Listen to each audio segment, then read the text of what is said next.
Hey guys, welcome to the latest episode of the Comedy Road Podcast. We're in for a real treat today. We've got comedian, entrepreneur, and all-around awesome dude, Ashwin Jacobs. Woo woo with the cool shoes. Thank you.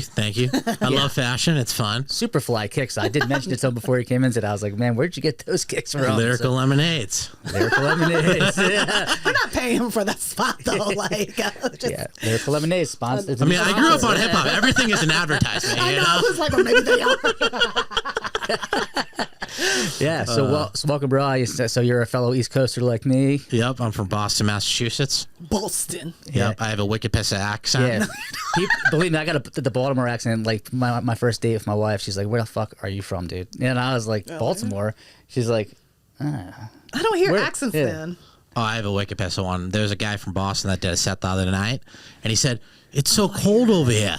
And I was like, what the fuck? How are you from New England? You're going to lose your fucking card. That shit, you know? do you think your Boston accent? I was like offended. I wanted to leave at that point. I was like, stop saying you need the heater on in LA.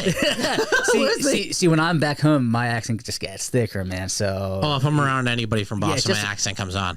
just by the time I even land in the airport, it just kicks in. You know Yeah. what I mean? They So- do keep the comedy clubs freezing though. So I mean, if he's like, please turn the air conditioner on. That's not even a Boston. What was that? Please turn the air conditioner on. It sounds like a mix of 3 different states. Yeah. Yeah. But like you got, if you kept going, General New England, Yeah. kind of. Yeah. you're in a general location somewhere. Thank you It guys. sounded like a Boston movie, you know, with an English guy trying to do the Boston accent. Yeah. Just naming towns. Psychopath. Let's just dub it. Yeah. Gloucester, Worcester. Yeah, Wait, welcome to Worcester, $1.25. All right, all Remember right, Toll all Booth Willie? The Yeah. episode? Look like, I mean, all right. that's the ultimate sign of a guy having charisma back in the day. That was my test. If you said that you could pick up any girl, I wanted to see them pick up a toll booth attendant. You know? Yeah, Is that the that's some serious That's game. where you're trying to get to a toll booth. Toll booth attendant or on Yelp? Yeah, yeah. Those are easy. You could pick up a toll booth. You mean a Yelp reviewer? A Yelp reviewer, you know? I'm a Yelp So reviewer. yeah, like oh, you think you got game? Go pick up. You point to a review and you're like, pull that. You know what I mean? Pull that, yeah. But at a toll booth, that's kind of hard. Think about that. You got it driving through. All it is 125, 250. Yeah. You got to count out the change. You got to get a number exchange, and then there's people in line behind you. You're saying right in that in that moment. What's in that moment. What's your one-liner? Huh? Yeah, What's your one one-liner? word? Maybe, and that's it. What do you say? What's your to get the one-liner? broad. Oh, you put your phone number on a $100 bill. That's all you got to do, you know? I worked for Hugh Hefner when I came out to LA for Playboy magazine. And I learned one key fact in life, which is, you know, men aren't either, you know, handsome or ugly after the age of 25. You're either rich or you're poor. True I'm that. so sorry. I never. She's like, wait a minute, This wait a minute. is awesome because they usually give us women after a certain age, but that's the actual saying. Like Hugh Hefner said that to you. He said many things. I paraphrased it. It's just my own take on it. Did you? Was your life forever changed working for Hef? It was an interesting experience. At 19, I was doing a study abroad in Florence, Italy. I had a friend of mine that I made that worked with Playboy Mansion parties. So it's not Playboy that produced these parties. It's independent producers. They work with Playboy. They have like a license on it. They produce parties over at the mansion. So that's how I originally ended up meeting Hef. And then they were doing a college marketing program called Playboy U. And I did a lot of the activations with Playboy U, which was a fun experience. So, are any of the Playmates doing comedy? There's so many girls Yeah, they're from like trying to do Playboy that comedy. do comedy. Yeah. I don't think anybody's trying. I got a great quote, actually. This is actually the truth of it.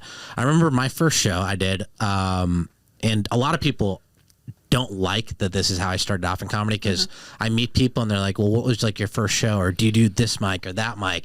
I don't know where a lot of open mics are because I don't know a lot of comics that are starting off. I know a lot of people that are in different stages of their career. My first show in LA I did with, you know, there's Jeff Ross, the roast master. There's Jay Moore. There's Jamie Kennedy. There was Kato Kalin, OJ's roommate. Everybody's favorite house guest. And I got my slot literally 10 minutes before I had to go on stage. Wow.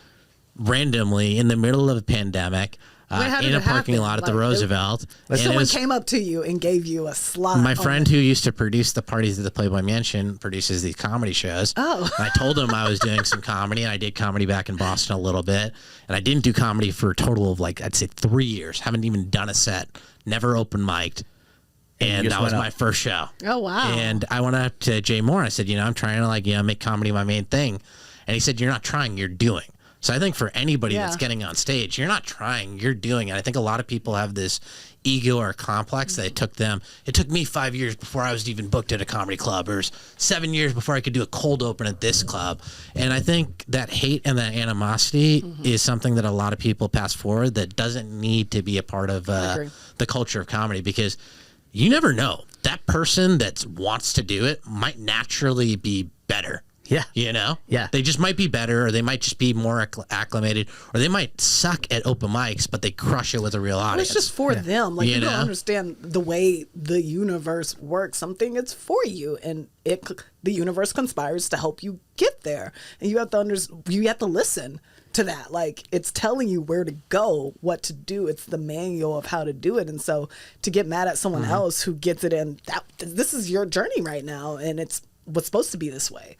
So no one can get mad at you because you knew someone. Like, how many people have known someone and got a project or a film? Well, you also have to bring value to people. And that's a For value, people to know you, you have to be able to bring value. You have to do a lot of ugly jobs. I think a lot of people just want to focus at the glamour aspect of you go on the road and this thing's kind of fun. And You're still driving? I'm still driving. This man is always in motion, He's ladies so and gentlemen. busy. He's so busy. He's just navigating to the next place after this show. Yeah. They gave me my next destination. You know? Timing. We're talking about the universe. He's like, well, the universe is taking me somewhere else in a few Right minutes. now, it's so, 7 minutes. 7 minutes. I'm out that door, you know? But no, you just got to do the work. And sometimes when you hit the road, it's not glamorous. It's ugly. You're on a United airline in a middle seat with your legs like this with somebody getting United. mad at you. That is generous of I you know, to I say. love United. I'm talking Frontier. You know what I mean? You gotta tell them about your frequent flyer miles and that you get a discount. Oh. I'm Indian. I let them know about the discounts I have available to me. Beforehand when they book you. Yeah, I let them know that they can save some money. You gotta help me with my Delta points. That's Oh, smart. I know all the travel hacks, man. I mean, get him to up. Spirit, they charge you when they say hello on the airplane. They don't charge you for toilet paper. It's actually, Really? He's like, I can tell that this man is Ashwin. You never have flown Spirit Airlines before, and I pray that you never do. No, I knew a flight attendant on Spirit Airlines. Spirit is everything. It was great. Everything it was great because you knew a flight attendant.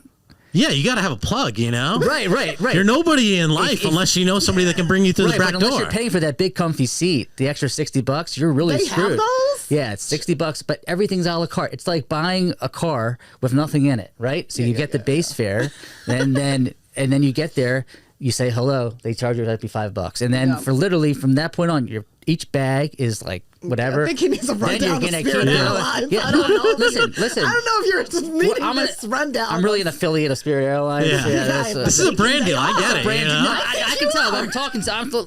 I'm all about plugging spots, you know? You get me. You tell Spirit Airlines to hook me up, and we'll make it happen. So I'm done with this. I'm mad that I love he it. sat there I love for, it. Yeah, and I was like, I'm this is really intrigued. interesting. I'm intrigued. he's like, they charge you a la carte, huh? A la carte. For air, too, you know? Yeah, just to breathe. To breathe. Yeah. You know? To breathe. You didn't learn that from the air flight stewardess you were with. No, I didn't learn that. I learned other things. You know? He was. That was a different conversation. He was Different having. conversation. Yeah. Let's jump. So after that's when you decide to focus on comedy. Like after you got that first show, did you go into comedy full force? That was basically my full-time job. I was an entertainer. That was about it, you know? I previously managed a lot of athletes and celebrities. I did a lot of work with hip-hop artists. I produced a lot of their parties. I was basically the guy that found the mansion. I figured out how to produce a party, and then I curated who could get in and who couldn't get in. So kind of like a comedy booker at a club, nobody really knows who that person is, whether the person that decides if you make it on the list. That's They right. do now, though. It's like people know who the bookers are, and they're like, "That's the bookers here." I feel like now they do for the major clubs. Are you talking about in Los Angeles? In Los Angeles, probably. Right, because there's always a mystery about if you're traveling on the road, who the bookers who's are the bookers going to be. Yeah. Even still in Los Angeles, there's a little bit of a mystery. Yeah. But you can find that information. Yeah, but like I did that. Comedy became kind of my main thing. Realized that you can't just survive off of comedy gigs in LA very, very quickly. And then I started. Who told you that you could survive off comedy gigs and all that? I've always survived. I moved out here with $500 and a leaking air mattress. Fantastic. My first trip to LA ended up at the Playboy Mansion. So Yeah. You end up in some weird scenarios when you manifest positive things. I grew up in low income housing in Massachusetts. And I went from that to going to the Playboy Mansion, you know? Yeah. It's a disparity between two unlike things, but like really kind of understanding like that hustle to it. So like you found out that like for me, I look like the highest earning and highest educated minority group in the world. So I could probably book ads for a lot of luxury goods.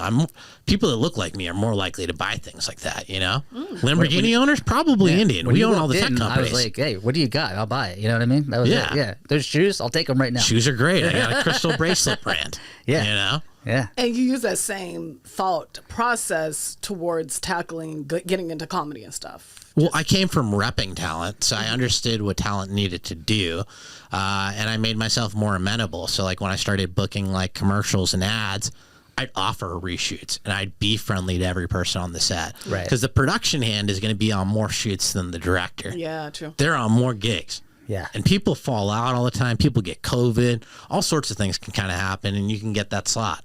If you're nice enough to people and you're easy enough for people to work with. Yeah. But you'll also deal with hate when you book quicker than other people that have wanted to book quickly. So is that something that you've dealt with? People have said, well, how did you get on this show? Dude, actually, I have a great story for you guys. I still think about this all the time.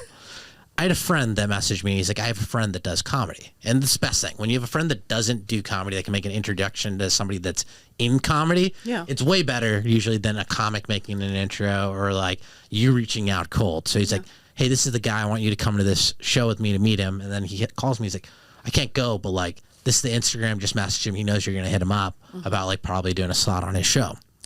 So I'm very nice when it comes to things. Like that's my brand has always been like, be polite, treat people how you want to be treated. Sure. I sent him a message and I'm like, hey, nice to meet you. I know you're doing a show over here. Would love to get considered for future slots. Pleasure to meet you. Then he sends me, if you want to come to my show right now, you can buy a ticket for like, it's like a $40 or $50 ticket. That's his response. He just sent me a ticket link, right? Yeah. And I was like, yeah, I didn't mean like I'm trying to like come to the show and buy a ticket and have the 2-drink minimum and like I want to be on the show. I want to be on the show, and I was connected to you by this person.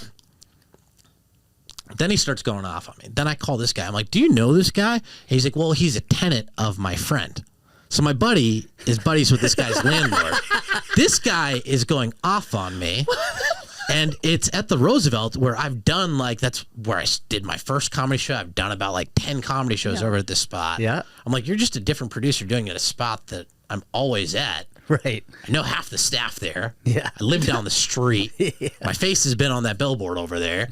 I'm like, I just reached out to you to ask about your show. And then he's getting mad at me. And then he's like, you know, you're probably one of those people that has a big following because, like, you know, you grew up rich and all these. I'm like, I grew up in low-income housing. He's like, your parents probably have good jobs and things. Like, my dad works at a bank and he started off at Caldors, which is like Target before Target. This is great. My mom still works on an assembly line for $40K.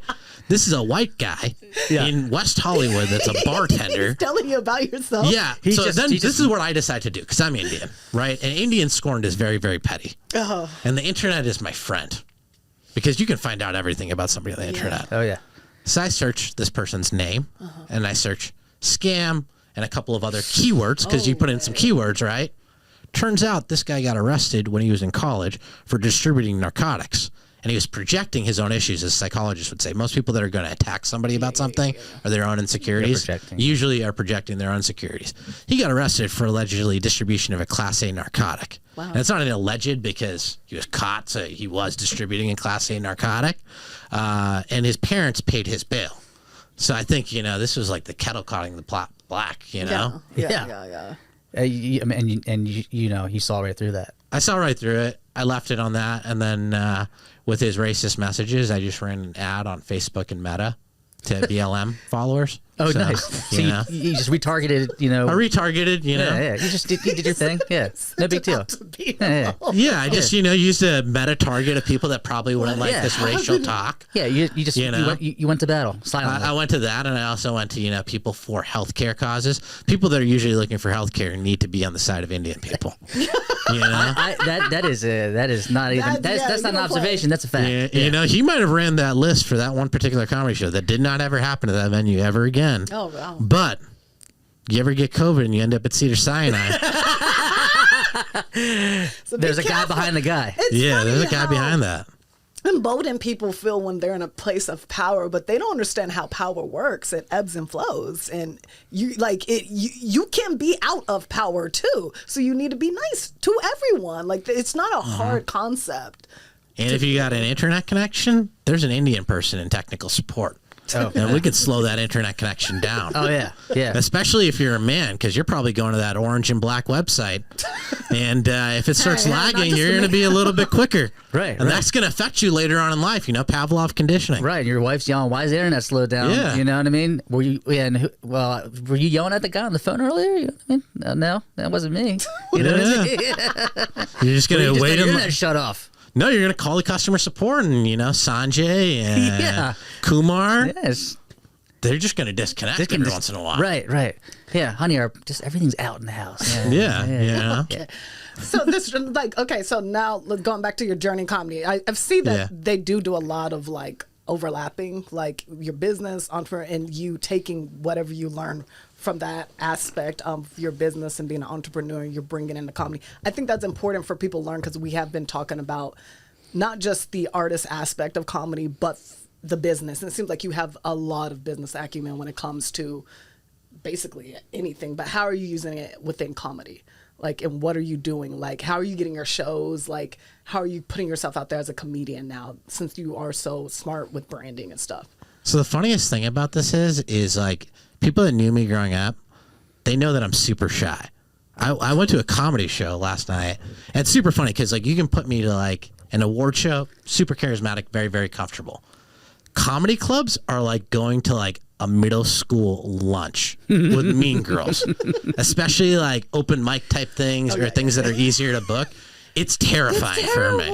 It's terrifying for me because everyone's I show up every night. I do this thing every day. I submit to 100 different auditions every day. I'm maybe it's not the quantity of things that you're doing. Maybe just focus on quality, the quality of the things that you do. But I have pretty bad social anxiety about it, and also just as an Indian guy, I know if I go to a nightclub door, I'm gonna get rejected. You think so? Just they? Oh, 100%. I've gone to clubs that I've went to my friend's restaurant in LA, and my friend was meeting me there, and his door staff was yeah, he left 3 hours ago. Why I couldn't get in? Just because of what? A lot of times, you wouldn't it's not cool, right? Being brown like I am isn't cool until you realize that we're a very high earning minority group. These days, neither we can spend. These days, neither is being Jewish. So you know what I mean. So I get it. You know what I mean. But you can, I can hide. Who I am in that regard. I mean, it's great for me if I ever have a technical support issue, hospitals.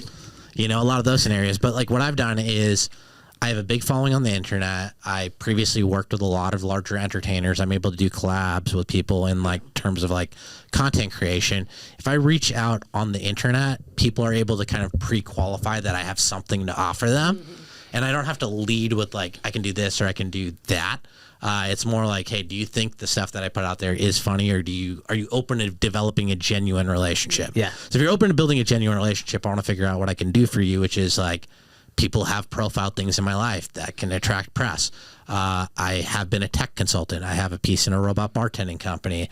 I have a small piece in I have my crystal bracelet brand. I have a lot of entertainers that come to my show, people with large followings that'll come and post and promote that, Right a lot of those TikTok people and a lot of those Instagrammers will come. There's some athletes and rappers that'll come to certain shows. I also found out that there's ticketing platforms. Like one of the biggest costs that people that produce shows deal with is ticketing. I'm friends with venture-backed ticketing companies that can reduce the fees for not only a producer but also a venue at scale. Which, if you're saying dollars per ticket sold in a 100 to 200 person room with 5 to 10 shows per night, I'm saving people thousands or tens of thousands of dollars, which gets you in the room with the owner. I'm no longer dealing with like the person that is like mad that I booked something. I'm providing a value to somebody that is running a quantifiable business. So that's really what I've realized is like, how can I provide value to people? So I usually reach out and say, I'd love to do a show with you. I want to learn what you're doing. I take a genuine interest and I try and figure out a way to bring value to them, whether that be, you know, an introduction or helping them with something or, you know, just being a friend. Yeah, that's a smart way to go about it too. Like what's in it for them instead of coming out of what can you do for me? It's like, what I have an acronym for that. I call it WIFI. Which is what's in it for you. There you go. The other one is WIFM. What's in it for me? Was like the one that they used, and now it's like you need to know what's in it for everybody else. But with this industry, it is like because you are a solo artist and you're going up there. We're not conditioned to be like, whoa.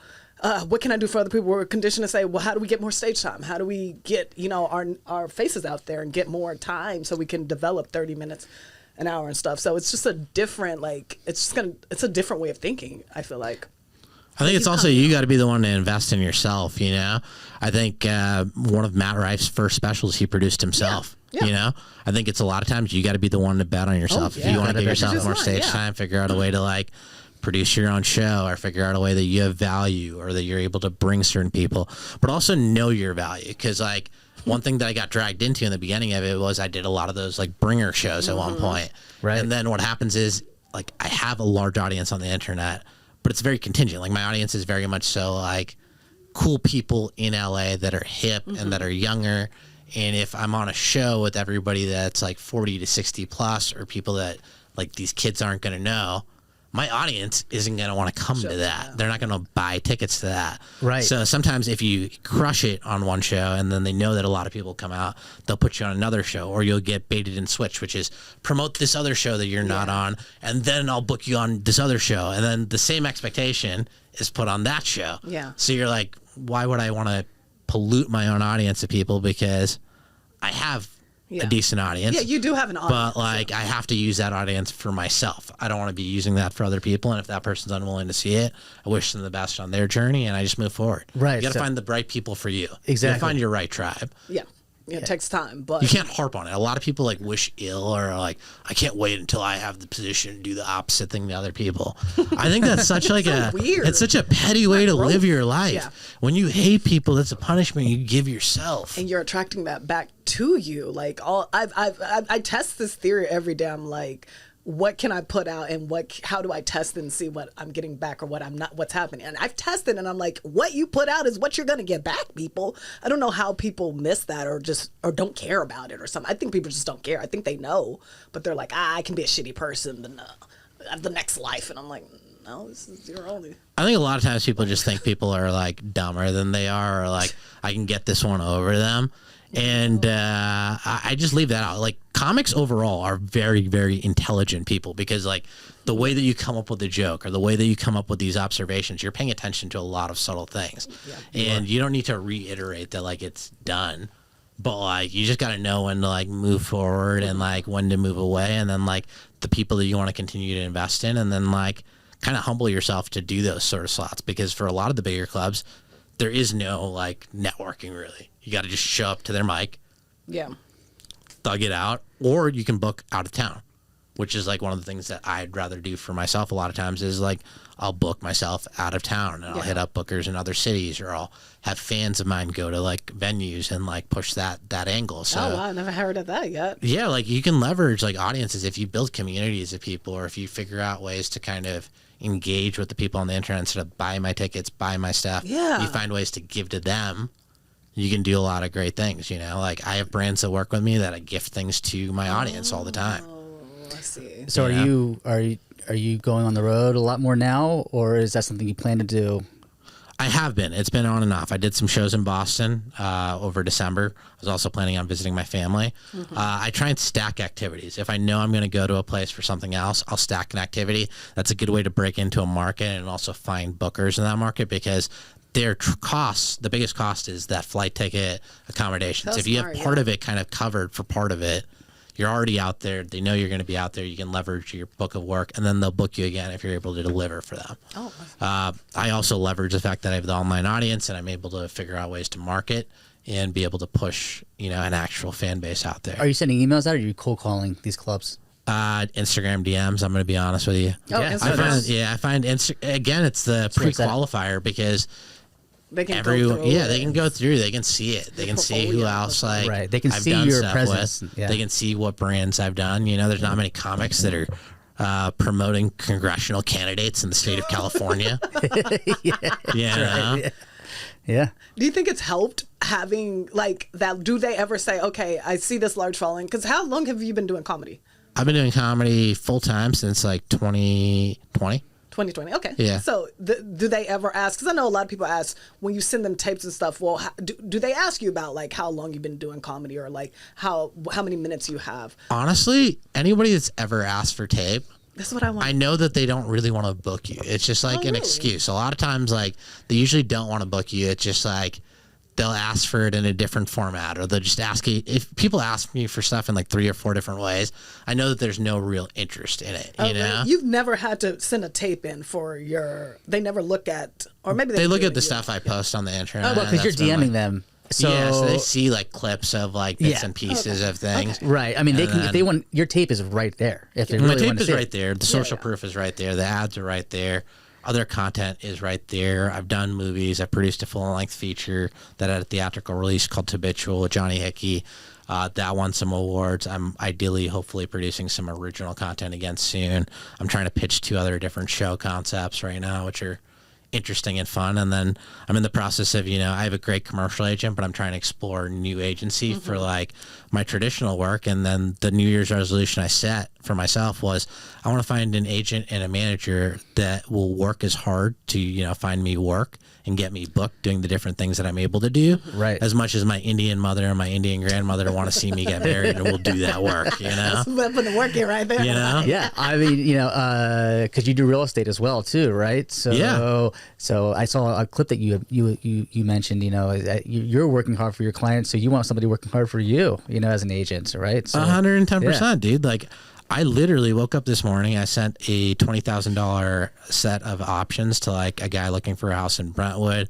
I have a model. She's looking to buy like her first property for like $1 million. I have 2 clients shopping for $5 million pieces a pop. I went and I got my haircut. I shot a audition tape for my commercial agent, and then I hopped in the car, came right over here. And then after that, it's the next thing, What Yeah. time are you waking up in the morning? Honestly, I used to try and wake up early in the morning. I am not that good of a morning person. I wake up at I try and wake up between 7:30. I'm usually out of bed by like 8 something. Okay, thank you. But I stay up later, and I'm on my phone first thing again. I used to try and not be on my Yeah, phone. thank I'm you. on my phone first thing. Thank you for I'm saying not gonna lie to you. So Thank you're you. not waking up and doing the meditation thing. I do meditation. I love breath work. I like doing that sort of Okay, stuff. I'm But it's like when it flows into like life naturally, Yeah. it makes sense. Yeah. But like, it's also like super funny because like I had a talk with like a friend, and then she was like, "Well, I also have a crystal brand," and then like my shaman who's Skylar in Malibu, and then this girl Tiffany in Santa Monica knows this sort of thing, and I'm like, I'm in a text thread with Wim Hof and Sadhguru.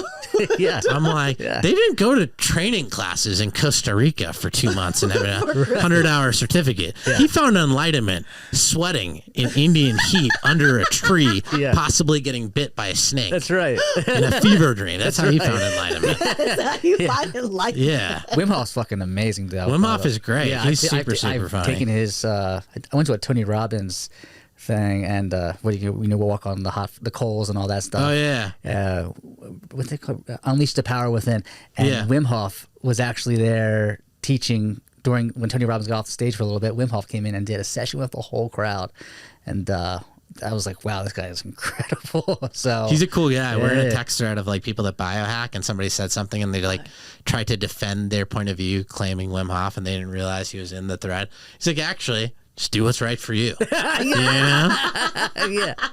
He's just such a cool dude, man. So you got to do what makes yourself happy. I think Yeah, too many people are trying to appease other people because like, yes, like you have to take critiquing from like a club and other comics about like what works for their show or what works for their venue. I'm very adaptive. So like, I want critical feedback of how I can do something different, and I'm willing to try it out at a couple different places and see how that works. That's because jokes are precious to people. It's like it's like our babies, you know. 100%, but like you have to be like very open towards that like feedback, but like at some level you have to know who you are. Yeah, you know, like you can't try and do somebody else's style. I'm not going to be a deadpan comic. It just doesn't work for me. And our voice is always changing, you know, constantly. So, you know, your perspective, your voice, your outlook. You know, we as human beings are constantly adapting and evolving.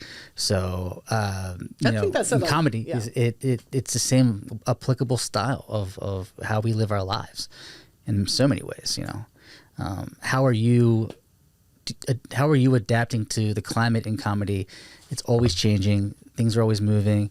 And how is it for you navigating the business side now that you're, you know, a few years into doing it? Honestly, it's a bit smoother, but again, like a lot of venues, you have to like build an individual relationship with them and figure out your way. And like I hit it from a couple of different angles. I'll try like the Instagram angle. I'll try pulling up. I'll try and be supportive of like a couple of events and comics that go there. And I don't have an expectation. I go without an expectation. That's good. Because when you have that expectation, you get like so jaded. You're like, I went like 10 times and it didn't work, right? Yeah. But like I'm definitely not one of those people that's like, I'm gonna go to the open mic audition night and wait for 2 hours. This is gonna change everything. Because like if I have an ad or if I have a paid show, because like I do actually make a living that's sustainable doing like partially comedy, and I get paid money, like real money, to do shows, not like the $5 or $10, not the $5 or $10 thing. Yeah, it's like I make real money doing this, and I think that's also like a thing because like sometimes people will be like, well, this is like the biggest opportunity in the world. Like I had a guy hit me up today, and he's like, well, you know, this brand, this person give me like this sort of thing for decks, for houses, for like events, and I'm like, buddy, the properties I'm working with are ultra mansions. Like their focus is not on trying to get this Gen Z TikToker to film something there, because that person's audience is not likely to buy that sort of product. Okay. I'm like, my focus is on finding a deal that makes sense. If you can give me a run of show, I'll give you a house that'll make sense for it, but I'm not going to try and force myself into a peg that it doesn't fit into. Yeah. You know, I know what my strong suit is. I know what my weak suits are. Yeah. Some days you'll be great. All of us have a bad set or a bad day or something crazy that happens into you, but like, you got to find your way that works for you. And that keeps you happy, too. That keeps you happy, that keeps you sane, and that you can, like, deal with. Yeah. You know, I often say a lot, you know, as a comedian, you've got to, it's not just about telling jokes. You've got to be a comedypreneur. You really defy the meaning of a true comedypreneur. When you got into comedy, were you, like, strategizing of a game plan, forecasting the year, how it's going to work out, or was this something like you were like, I'm going to do this, and just make it happen? Yeah. I honestly try it. Just it's a plug and go. Something will work, something won't work. Having an expectation of something working has never worked. You know, it's just like, I'm a very big believer in just do the work. Like, get yourself to be better. Find ways that you can help the people around you. Provide freely without like the expectation that any of these people are ever going to do anything back for you. And you have to just give it freely. Like everything that you have, you have to just give that energy freely to people without that expectation. Because if you're not trying to get and you're just trying to do what's right for the people in your life, you'll get so much more from the right people. It might not come from the people that you give it to, but it can come back from other people. And like, I always tell people are like, well, what's it like being a comedian? You're always around like these funny, upbeat, like hilarious people. I'm like, no, I'm around like seriously depressed people dealing with deep psychological damage. And the only people that can relate to the trauma that like you experience as a comic are professional fighters, like boxers, MMA, porn stars, and like street corner hookers, because you deal with rejection, threat of violence, everybody hates you, your family's disappointed in what you've done with it, and it's overall just equally brutal from all angles. That's right. That's right. We are a very eclectic bunch of people. We are the street corner hookers of the entertainment world. It's a very people pleasing. Prostitute is a higher class than a comic, It's higher class, escort, sex worker. You don't even give us like Vegas. We're out there on Figueroa. We're out there on the streets of Figueroa. But it's also rewarding whenever we have people that go there, because that's a scary thing to hear. But it's also rewarding as well. Let's put that in. I mean, rewarding. Really. I'm going to be honest. Like, when you get a glass of water some places, it's like, oh my God, I made it. Yeah, I would say. I got tap water, and they didn't charge me. Right. That was great. Let me use the bathroom. I can go inside? Yeah. Lena makes sure that she uses every single bathroom in every club that she goes to. Because she wants to leave a mark. She really does. I don't. Yeah. I mean, that's the original Instagram post, Yeah. Mark your territory. Mark your territory. Yeah. That's what I'm doing. It's not. It's really like she got into comedy. She just wanted to leave a legacy behind. A place. Yeah. To sit. She just wanted a place to sit and think. Yeah. That's it. I get it. Ideally, without a bathroom attendant. Yeah. Like, I don't know how that job is still around. Or if I was on Spirit Airlines. I don't know either. Why? I think about this all the fancy. time. Like, why do people, they just won't, and most of them don't even do their job now. The other one just left, and I was like, what? You're supposed to? I just don't like the process of somebody watching me while I pee. It's not a fetish I'm into. Yeah. Isn't that unusual I'm watching this guy like blow his peppermint. nose and then passes me a napkin, and I'm like, I definitely got COVID now. That guy's job, I'm peeing in his office. I'm peeing in his office. He's then putting soap on my hand. Right? Yeah. And you're expected. And then I got to give him money. That's afterwards. It's a very give and take relationship here. You know what I mean? Yeah, it's tough, man.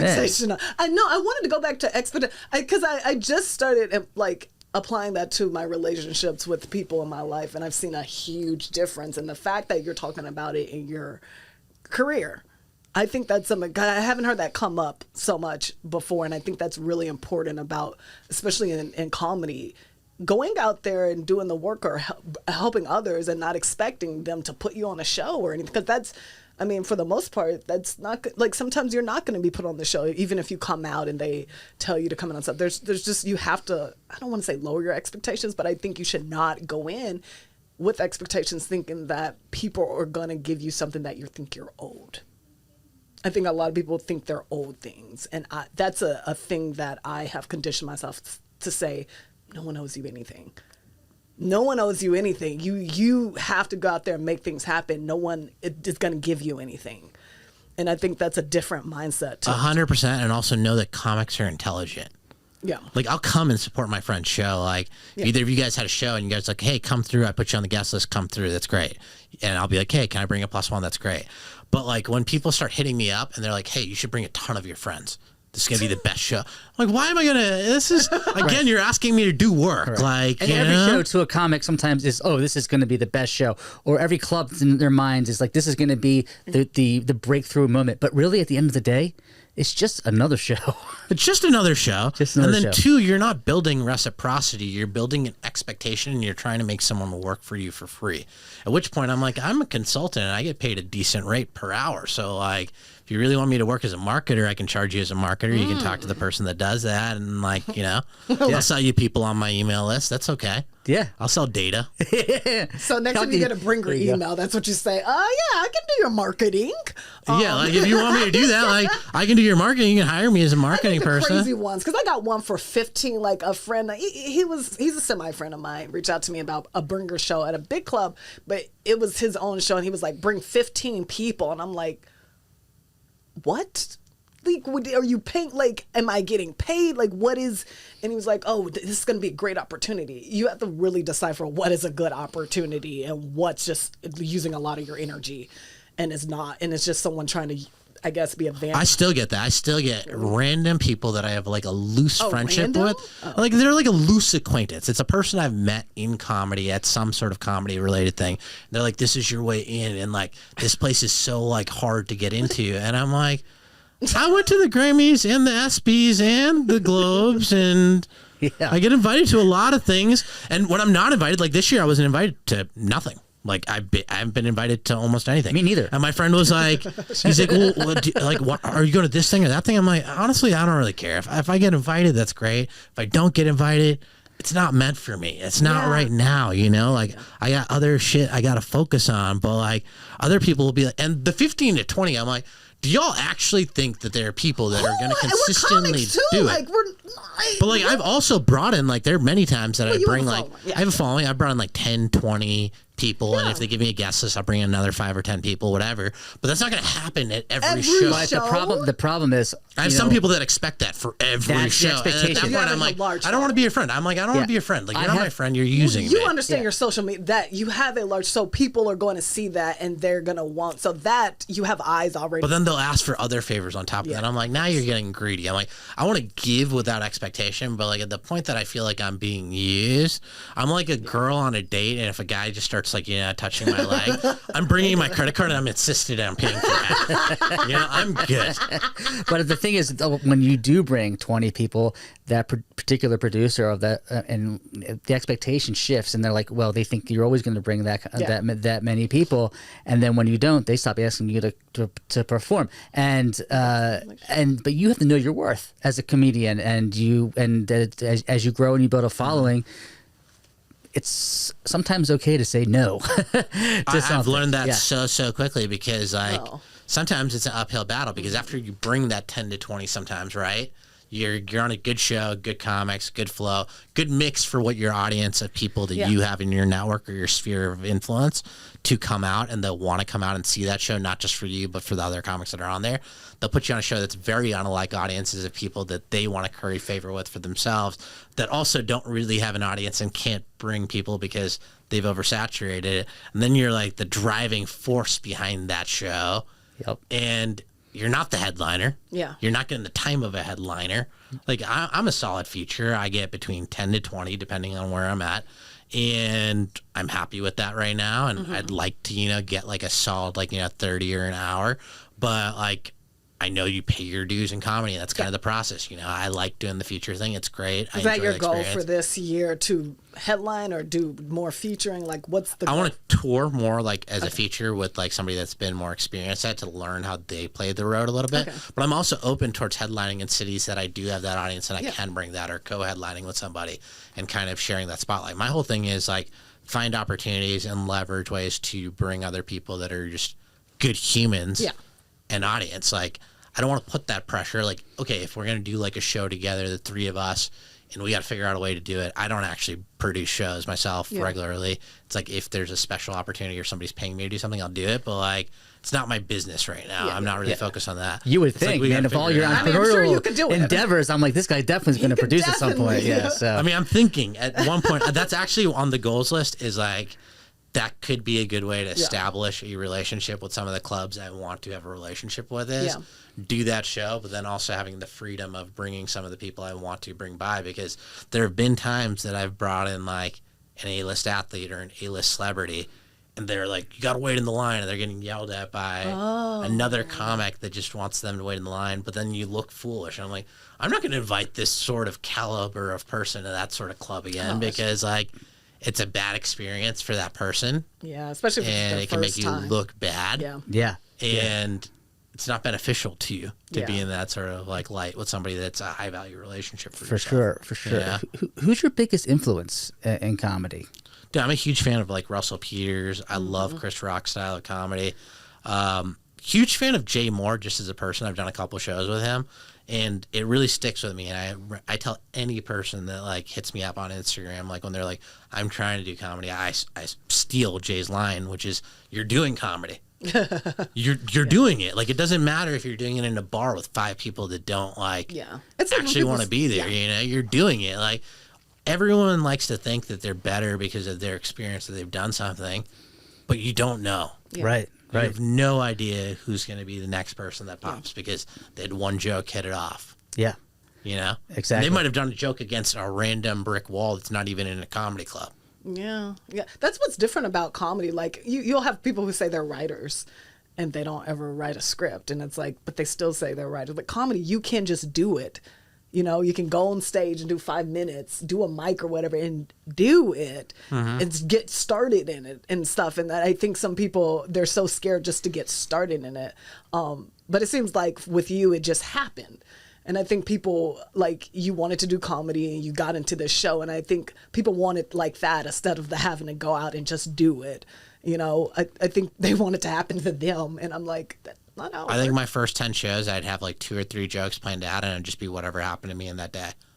Like literally, then I'd just talk about like so you're whatever riffing. happened. You're riffing. I was riffing a lot, and then like now I've tried to be a little bit more structured with what I'm saying, and then I realized that a lot of comics do like the same set for like perfecting it, and that's really how you get better as a comic. Is like you perfect those same jokes and you modify how you say it, and you get better at it. So like a lot of it is just trial and error, and you see what kind of works for you, but like don't freak out that you forgot one word. Is this exactly how I wrote it? Just see, that's flow, live your.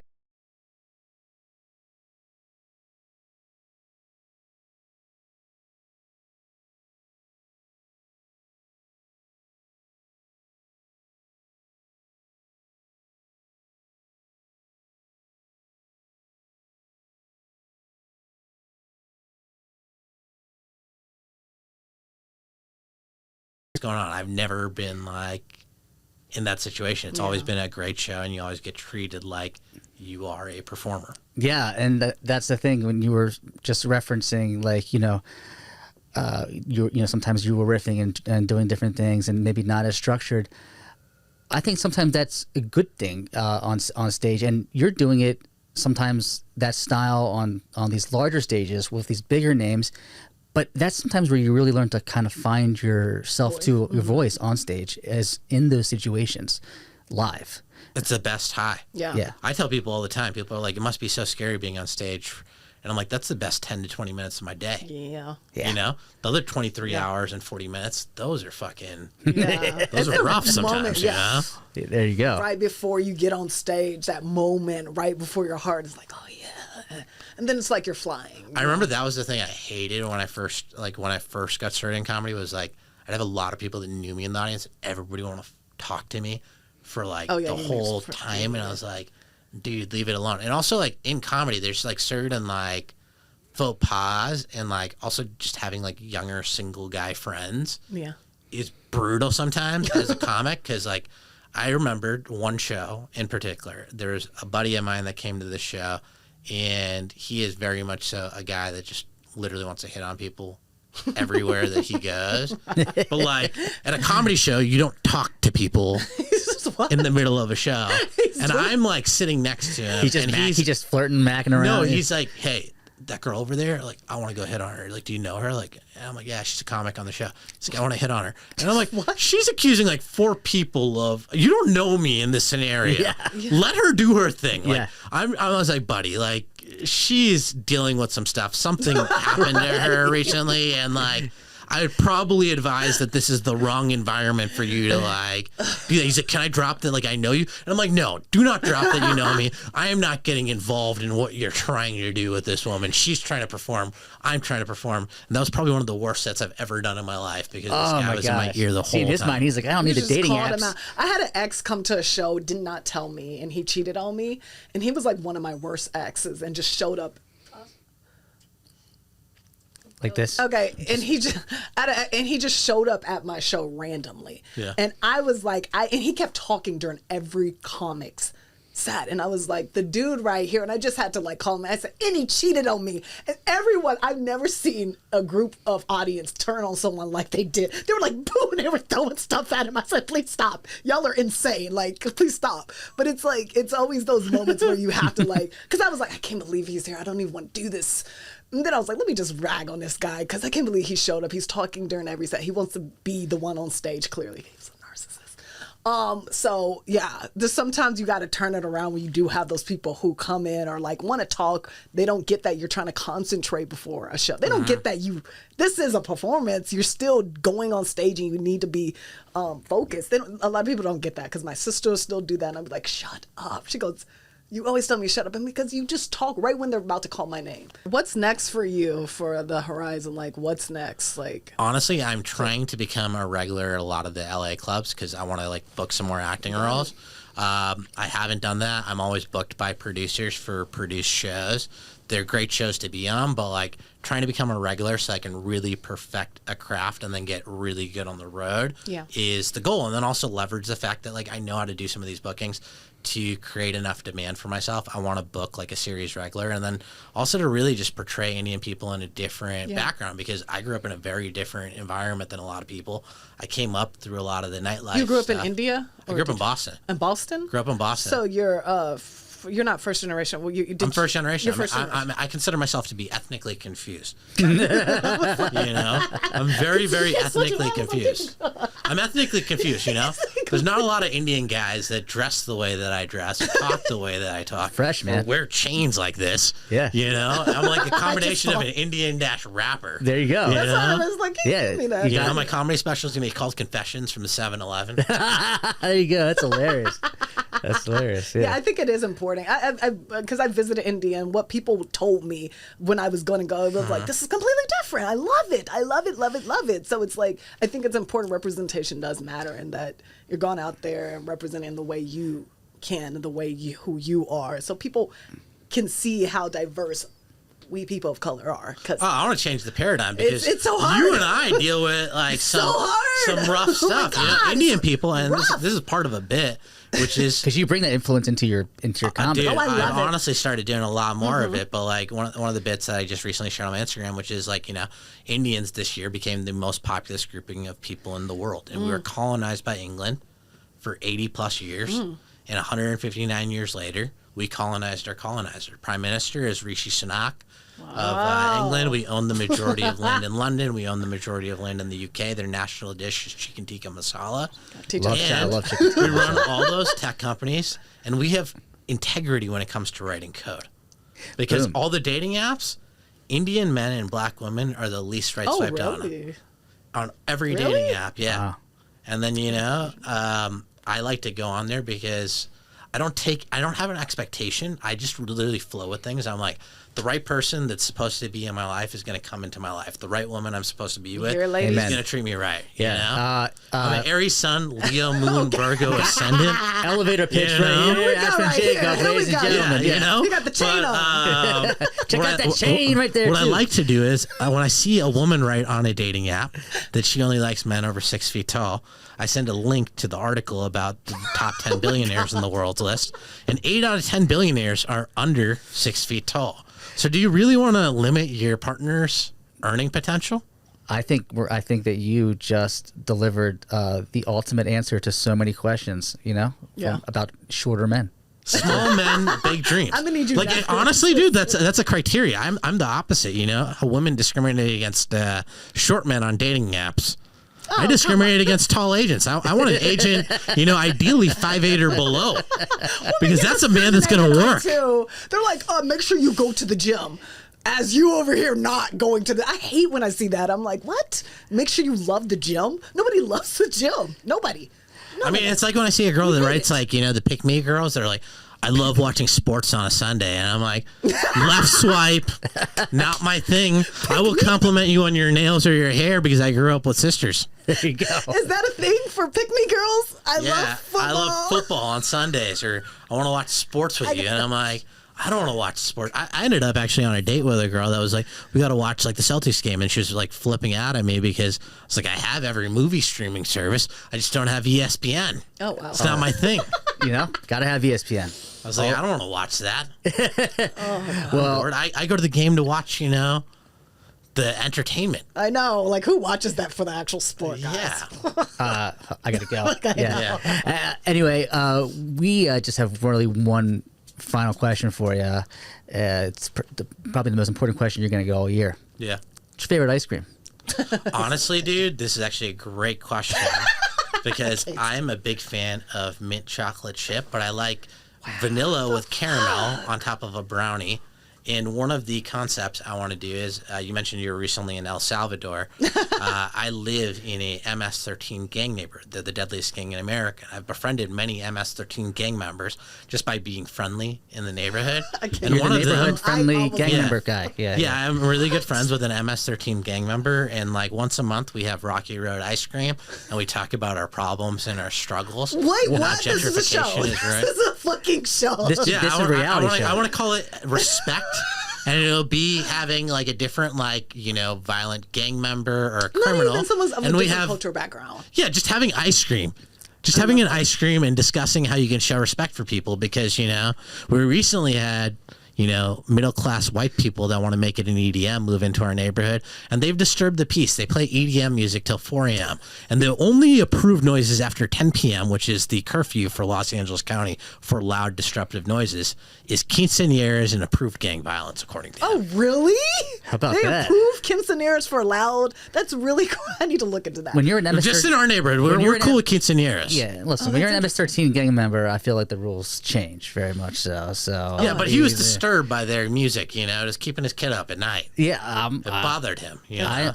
when if you bother a MS-13 gang member, He knocked on my door. He was like, you know, sir. He was very polite.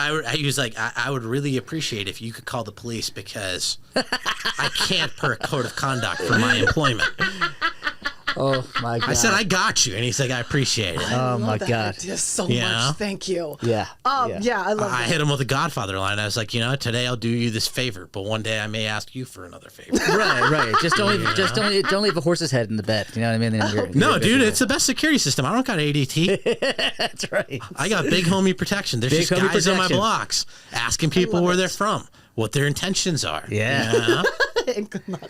Wow, I have learned a lot today. I Lena. know, I love it. Thank you so much. Yeah. Yeah. Ashwin Jacob, you are the man. We had a great time with you, and can't wait to see you on stage. Yeah, man. I'm much excited fun. to see y'all. Yeah. It'll be fun.